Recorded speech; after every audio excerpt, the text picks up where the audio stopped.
Numbers, कई सारे results आते हुए नजर आ रहे हैं। हमने आईटी सेक्टर से शुरुआत नतीजों की देखी और उसके ठीक बाद बैंकिंग प्लेस भी लगातार फोकस में, आईटी के भी कुछ तमाम कंपनियां। ओवर द वीकेंड कौन सी कंपनियों के नतीजे आए, नतीजे कैसे रहे, क्योंकि बड़ी दिग्गज कंपनियां थी, Avenue Supermart, HDFC Bank, Wipro, इन तमाम कंपनी के नंबर्स पर नजर रखनी चाहिए और इनके साथ साथ इन पर ब्रोकरेज रिपोर्ट्स भी आना शुरू हो चुकी हैं। सारे के सारे रिपोर्ट, सारे के सारे रिजल्ट्स का रिव्यू लेकर हमारे साथ शरद जुड़ गए हैं। शरद बताएं, ढेर सारा काम रहा, कई सारे important numbers over the weekend देखे हमने। जी बिल्कुल। पहले विप्रो के फोकस करने वाले, ओवरऑल देखा जाए तो रेवेन्यू और जो उनकी गाइडेंस है वो उतनी स्ट्रांग नहीं आई है। हालांकि मार्जिन्स के फ्रंट में जो एक अच्छी सरप्राइज बीट मिली है और ब्रोकरेजेस बोफा ने जो है मेंटेन अंडर परफॉर्म रखा है, लक्ष्य रखा है 395 रुपीज़ प्रति शेयर का। सीएलएसए ने भी मेंटेन आउट परफॉर्म रखा है, लक्ष्य है 450 रुपये का। और जेपी मॉर्गन ने जो है उन्होंने भी मेंटेन अंडर परफॉर्म रखा है अराउंड 370 रुपीज़ प्रति शेयर का।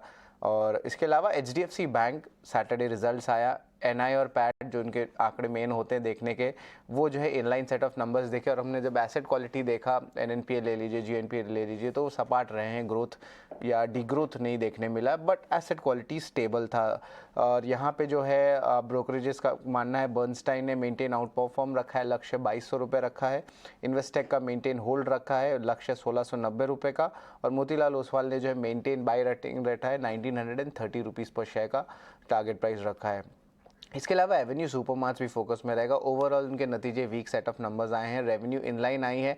हालांकि जो पैट और एबिडा के नंबर है यहाँ पे जो है बिलो एस्टिमेट्स देखने मिले। और मैनेजमेंट कमेंट्री भी कहे हैं कि जो डिस्क्रिशनरी गुड्स होती है उसको जो परचेज है वो आंकड़े कम आए हैं। और मॉर्गन स्टैनली ने जो है एवेन्यू मार्ट को डाउनग्रेड कर दिया, स्टॉक को अब वो इक्वल वेट पे कर दिया, लक्ष्य रखा है 3853 रुपीज़ प्रति शेयर का। तो ये जो है ब्रोकरेज टेक आपका एवेन्यू सुपरमार्ट्स के लिए था। इसके अलावा एल&टी फाइनेंस के आंकड़े देखें तो डिसेंट सेट ऑफ नंबर्स देखने मिले हैं। एनआई लगभग 24% भरा है, नेट प्रॉफिट 40%, लेकिन एक वन टाइम प्रोविजन ज़रूर है। और कंपनी का थोड़ा सा आप कह सकते हैं कि रीस्ट्रक्चरिंग चल रहा है, तो वो अपने मर्ज करने वाले हैं एल&टी फाइनेंशियल और उनके जो क्रेडिट आर्म्स है इस कंपनी में। और हाल ही में कंपनी ने अपनी एमएफ बिजनेस को भी डाइवेस्ट किया था, तो आप देख सकते हैं एक स्ट्रैटेजिक मूव देखने मिल रहा है। जस्ट डायल के आंकड़े देखें तो पैट में अच्छी ग्रोथ आई है 44% का, बॉटम लाइन नंबर्स में अच्छा ग्रोथ आया है, मार्जिन्स में भी उछाल देखने मिला। हालांकि रेवेन्यू जो है ईयर ऑन बेसिस पे सिर्फ सिंगल डिजिट ग्रोथ दिखाए हैं। तो ओवरऑल जो थोड़े मिक्स सेट ऑफ नंबर्स देखने मिल रहे हैं। आप निफ्टी ले लीजिए या ब्रॉडर इंडेसेस ले लें। Absolutely mix set of numbers. HDFC के नतीजों पर खास नजर रखनी होगी, एसेट क्वालिटी स्टेबल देखने को मिले, ब्रोकरेजेस के रिपोर्ट्स जो है इस वक्त पॉजिटिव नजर आ रहे हैं। और इसके अलावा एवेन्यू सुपरमार्ट और विप्रो पर भी खास नजर रखेंगे। लेकिन इसके अलावा शरद, ढेर सारी खबरें भी हैं। वीकेंड शुक्रवार बाजार बंद होने के बाद से लेकर अब तक कौन सी खबरें हैं जिस पर आज हमें नजर रखनी चाहिए? जी बिल्कुल। तो सबसे पहले जो है हम लोग श्रीराम फाइनेंस पे फोकस करेंगे। कल एक बड़ा डील आया था, लगभग 80 लाख शेयर्स जो था private equity player dynasty acquisition ने बेचा था। लेकिन कुछ डोमेस्टिक बायर्स थे जैसे कि एबीएसएल इंश्योरेंस और आईसीआईसीआई प्रू लाइफ, और विदेशी बायर्स भी थे जैसे कि नॉर्जेस बैंक और सोसाइटी जनरल।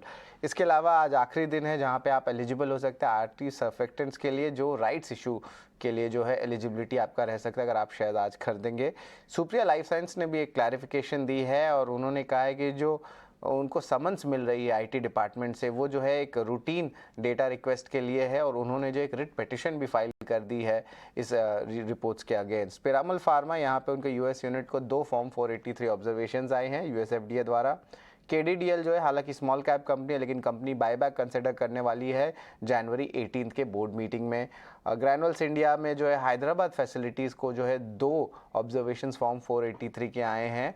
और याद रखिए ये जो फैसिलिटी है आपके डोसेजेस और एपीआई के लिए है। सागर सीमेंट्स अराउंड 3000 करोड़ का मार्केट कैप का कंपनी है और ऑफ कोर्स एक थीम चल रहा है कंसोलिडेशन का सीमेंट स्पेस में, तो यहाँ पे उनको रेजोल्यूशन बिड जीतने मिल गई है। एक और लिस्टेड कंपनी जिसका नाम है आंध्रा सीमेंट्स को लेटर ऑफ इंटेंट भी अब आने वाले हैं। आरईसी फोकस में रहेगा, एमओयू साइन किए हैं 2 स्टेट गवर्नमेंट के साथ, एक है आपका एमपी, एक है यूपी। और इन टोटल जो प्रोजेक्ट्स का साइज़ है वो ऑलमोस्ट 1.16 लाख करोड़ रुपीज़ है। तो ये बहुत बड़ा जो है ऑर्डर्स जो है पिछले 1 महीने में जो है कंबाइंड बेसिस पे जो आरईसी को जो है काम करने पे मिला है। और हाल ही में जो है आरईसी को 4% का जो कह सकते हैं एलोकेशन भी मिला है ग्रीड एंड फियर इंडेक्स के सीएलएसए ने, क्रिस वुड ने जो डाला है स्टॉक में। रेस्टोरेंट्स ब्रांड्स एशिया यहाँ पे सीईओ जो इंडोनेशिया के बिजनेस के हैं रवि पुंज, उन्होंने रेजिग्नेशन दी है। और इसके अलावा डॉक्टर रेड्डीज लैब जो है इन हाउस कैंसर ड्रग को जो है लॉन्च किए गए हैं और ये ट्रेडमार्क राइट्स भी खरीद लिए फाइजर के साथ। वीकेंड में इंपॉर्टेंट डेवलपमेंट आई थी। एचजी इंफ्रा जो हाल ही में बहुत सारे ऑर्डर्स जीत रहे कंपनी, एक और ऑर्डर इनको दिल्ली मेट्रो रेल का है लगभग 412 करोड़ रुपए का। एमएनएम भी फोकस में रहेगा। यहाँ पे एनसीएलटी की अप्रूवल आ गई है, जहाँ पे उनकी जो कंपनी है, group company, electric mobility company जो महिंद्रा की ही है, वो अब अब्जॉर्ब हो जाएगी कंपनी में। तो एक टाइप से रिस्ट्रक्चरिंग मूव हुआ। वर्लपुल में एक इंपॉर्टेंट अपडेट है, उनके मैनेजिंग डायरेक्टर विशाल भोला ने जो है रिज़ाइन कर दिया और उनकी रेजिग्नेशन इफेक्टिव 3 अप्रैल से होने वाली है। और आखिरी स्टॉक रहेगा लुपिन। यहाँ पे भी यूएस प्लांट को जो है 2 ऑब्जर्वेशंस यूएस एफडीए द्वारा आए हैं और ये भी फॉर्म 483 वाले ऑब्जर्वेशंस है। तो हम लोग देख रहे हैं बहुत सारे फार्मा ऑब्जर्वेशंस अब स्टार्ट हो चुके हैं। मेटल्स में तो थोड़ी रैली चल ही रही है, गोल्ड ने भी अच्छा ग्रोथ देखने मिला है। तो आज जो है इंटरेस्टिंग अपडेट्स रहने वाले, स्पेशली फेडरल बैंक के नतीजे आने वाले, तो उस पर हम फोकस रखेंगे। एब्सोल्युटली शरद, आपका बहुत शुक्रिया हमारे साथ जुड़ने के लिए और सारी की सारी खबरें हमें बताने के लिए। तो ढेर सारे नतीजे आए हैं, इन पर तो नजर रहेगी। खबरें ढेर सारी हैं जिस पर आपको नजर रखनी है और आज फेडरल बैंक के नंबर्स भी आने वाले हैं, इस पर खास तौर से आप नजर रखें। ये सारे के सारे स्टॉक्स हैं जो कि आज ड्यूरिंग द डे मूव कर सकते हैं।